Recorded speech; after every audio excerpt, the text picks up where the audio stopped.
Hey y'all, welcome back to Poplar Creek Farm. I wanted to talk to you guys today about what I'm gonna do with my bees, what the situation is with them because I lost so many over winter. So yesterday was a really nice, warm day, beautiful day. It's nice and sunny again today. It's like 45. It's awesome. But because of that, I was able to get into my bees and do a little bit better look through and see who was really alive, who was weak but alive, and if I could find any cause of death for the ones that I did lose. So after going through all my hives, I have 5 that are alive. I have 2 that are strong, 2 that I'm 100% confident they're gonna make it, no problem. There's one other one that's like fairly good, decent, and I think they'll definitely make it. And the other 2 are questionable.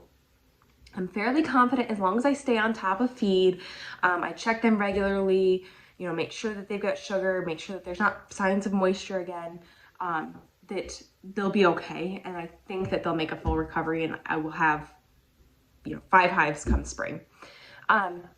Looking at the other hives, moisture I think is the biggest thing. So I used a different feeding method this year, which I've talked about. I put newspaper on top of the deeps and then put dry sugar on top of that. What I think I didn't do properly was I should have not covered the entire box because then there was no ventilation through the top. So the hives that the newspaper was 100% covering and they didn't really rip through super quickly. Those ones are the ones that seem to die of moisture.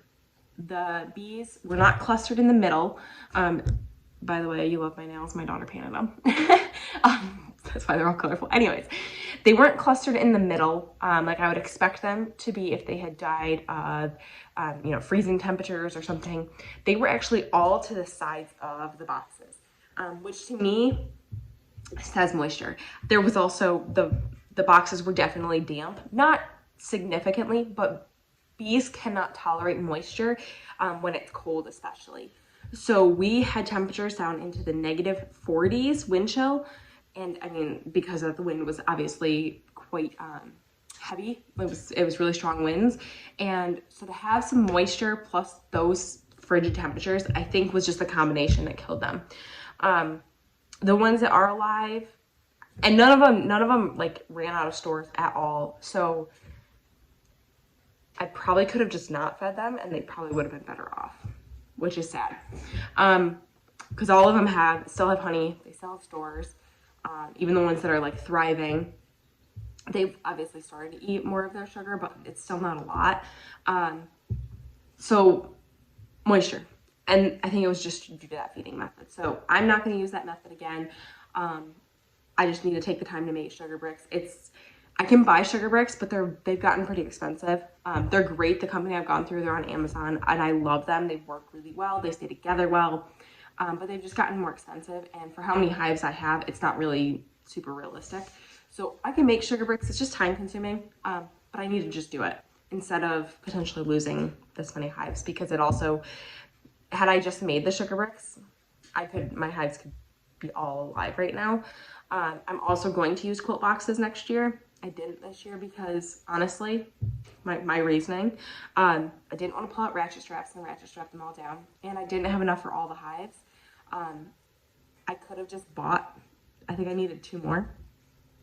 Originally, had I had all 14 hives or 13 hives that I thought I was going to go into winter with, I would have had to buy a few more. I think I would have had to buy 5. But instead of now being out financially, having a pretty big loss in bees, I could have just spent $200-300, I think at most. I don't even know that it would have cost that much to just get the boxes, to make cool boxes. And I honestly probably could have even had my husband make them for cheaper. So I could have done it. I should have done it. Lesson learned. So the hives that are alive, like I said, 2 are very strong. And so my plan is at least those 2. I'm not going to even count on splitting any of the other hives, but those 2 hives that are strong, I will probably split because they're going to swarm on me if I don't, because they are actually quite strong. So those 2 I'll split. So I'll go from, if I'll make it till spring, I'll go from 5 to 7. If somehow the others build up and I feel like I can split them, I will, but I'm not really counting on that at all. I'm actually kind of just saying, nope, I'm not splitting them because I don't think it's best to split them. I want them to be strong so that I can get honey. The big reason I beekeep, and the big reason it's like such a financial loss for me this year is the fact that I sell honey and I have a decent clientele base for honey, and I also have businesses that want my honey. And so I need to be able to provide honey, and that's a huge thing for me. So if I can keep those ones, even, not split them and just make sure that they're nice and strong so that they can produce lots of honey, great. Last year I split my hives so much that I actually only harvested honey off of like 3 or 4 hives. So if I get 7 strong hives and I can get honey off of all of them, that's more than last year. I also did decide, originally I was looking at ordering like 6 nukes because I was thinking I only had maybe 2 hives alive. And I was desperate and I was pretty upset. Locally, you don't get nukes though until like May, end of May, beginning of June. And again, being that I am a honey producer and the fact that I want my hives to produce this year, I decided to go ahead and order nukes through Better Bee, which I love Better Bee. I use them for 90% of my beekeeping stuff and have great luck with them. They're only 2 hours from me. So I did go ahead and order 2 nukes from them. They are Southern nukes, which is not the most ideal thing, but the fact that they're coming from Better Bee, I do feel fairly confident with them. They will be picked up. I ordered from the first batch, so they'll be picked up in the beginning of April. So it'll be early in the season to be getting a nuke. I may even put them into some of the hives that are insulated because I don't want them to obviously freeze or anything. But I have hives that are full of honey, so I'm not really worried about that time of year putting them in. Obviously, I can feed them as well. So I got 2 nukes. So say all 5 hives that I have as of right now survive, and then I split those 2 and get the 2 nukes, I'll end up with 9 hives, which going from thinking I was going to have 2 hives to 9 is pretty good. So the 2 nukes are not cheap because they are they're from a bee company. They're not like from a local beekeeper. So they were $200 each. So I ordered 2. Like I said, I wanted to order 6 originally, and my husband was like, let's chill. Let's talk about this. So I could end up with 9. Plus, I will now have 9 swarm traps. We just made 6 more swarm traps. I've made swarm traps in the past. I have 3 of them. Never have caught swarms in them. Just didn't have good luck in the past. But the new swarm traps are bigger. And from everything I'm reading, you want your swarm traps to be pretty good size so that the bees have room and they don't feel like they're going to outgrow that space immediately. So I'm going to put a couple swarm traps around my property. I'm also going to put some probably up my parents' property. And then I have a friend that is 5 minutes up the road that lives across from an apiary and sees swarms every year, come across her farm. And so I'm going to go ahead and put some swarms up over there too, or swarm traps up over there. I would love to catch, okay, let's see, can I catch 9? No, I can't catch 9. If I have 9 hives, I can catch 7 swarms and be full, all my boxes, everything I have, all my equipment full. I have 16 hives worth of equipment, and I don't want to buy more equipment this year.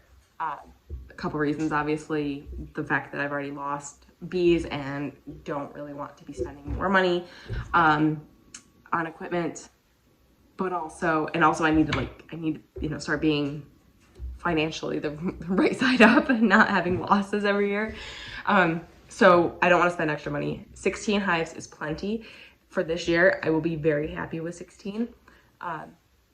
The likelihood of me catching 7 swarms I think is fairly low, but even if I catch a couple, I will be very happy. So it's better news. I'm not as upset as I was the other day. I don't feel quite as discouraged.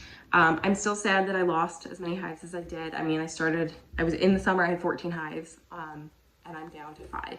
So that's a lot of loss. And it's still hard, and I'm still sad about it, but I feel more optimistic now.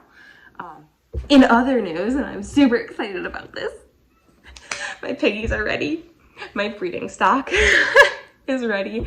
I picked my boar and one of my gilts so far. I'm waiting for 2 more gilts to be uploaded, and then I'll pick from those 2 to make my, I'm getting 2 gilts and a boar, my breeding trio. So I'll have pigs here soon. I'm so excited. So everything's looking up, everything's looking good, and I'm happy. So I'll keep you guys updated. Obviously, I'm gonna be checking. It's gonna be warm over the next 2 weeks. I'm gonna be checking my bees, not all the time, but on warm days, I will pop in and just make sure they've still got stores. They still have some feed. I did actually go ahead and feed pollen patties, which is early, but it is really warm out right now. So they're out, as you saw in the beginning of this video. They're on my feed buckets. They're trying to collect pollen.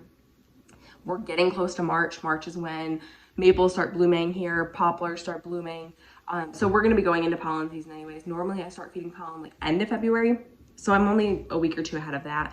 And I think I'm confident that we're in the clear and it's safe enough to feed some pollen and they'll be okay. Temps wise, they'll be okay. And also they're not going to get GI upset from not being able to go and have cleansing flights. So we got this. It's gonna be a good year. It's gonna be a good beekeeping year. It's gonna be a good year with pigs. It's gonna be good. Thank you guys for hanging out with me today. Remember, we're growing today for a better tomorrow. Please like and subscribe and join me on the next one.